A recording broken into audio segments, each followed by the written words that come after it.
இயேசு கிறிஸ்துவின் வெளிப்பாட்டில் அளிக்கப்படும் கிருபையில பூரண நம்பிக்கை உள்ளவனாய் இருந்து கொண்டே.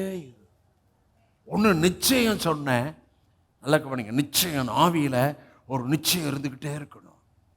இன்னொன்று பவுல் சொல்லுகிறார், பேதுரு சொல்லுகிறார், பூரண நம்பிக்கை. இயேசு கிறிஸ்துவின் வெளிப்பாட்டில் அளிக்கப்படும் கிருபையில பூர்ணமான நம்பிக்கை என்றால் எதிர்பார்ப்பு. அப்ப நிச்சயம் ஒரு பெர்த் இருக்கு, நிச்சயம் எனக்கு ஒரு அற்புதத்தின் சாட்சி இருக்கு, நிச்சயமா என் விசுவாசத்தை ஆண்டவர் வெட்கப்படுத்தவே மாட்டார், நிச்சயமாகவே எனக்கு ஒரு நல்ல முடிவு உண்டு, நல்ல ரிசல்ட்டு, நல்ல முடிவு உண்டு, நல்ல ரிசல்ட் உண்டு. ஆகவே நான் பூரண நம்பிக்கை, மனதின் அறையை கட்டி தெளிந்த புத்தியாய் இயேசு கிறிஸ்துவின் வெளிப்பாட்டில் நான் பூரண நம்பிக்கையா எதிர்பார்த்துக்கிட்டே இருப்பேன். இந்த வேதத்தில் எனக்கு என்ன எழுதியிருக்கிறதோ அது என் ஊழியத்துக்கு அடுத்தது, குடும்பத்துக்கு அடுத்தது, என் விசுவாசிகளுக்கு அடுத்தது, என் பிள்ளைகளுக்கு அடுத்தது, அதைத்தான் நான் விசுவாசிக்கிறேன். எத்தனை புரிஞ்சுட்டீங்க?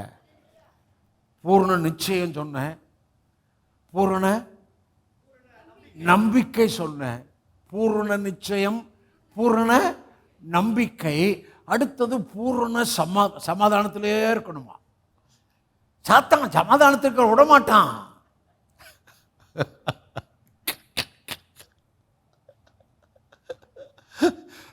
இதாங்க கிரீன் லைட்டு. இன்னைக்கு பெர்த்துக்கு இதான் கர்த்தருடைய வார்த்தை. பூர்ண நிச்சயமாரு, பூர்ண நம்பிக்கையாரு, பூர்ண சமாதானமா இரு இரு இரு இருங்கள்.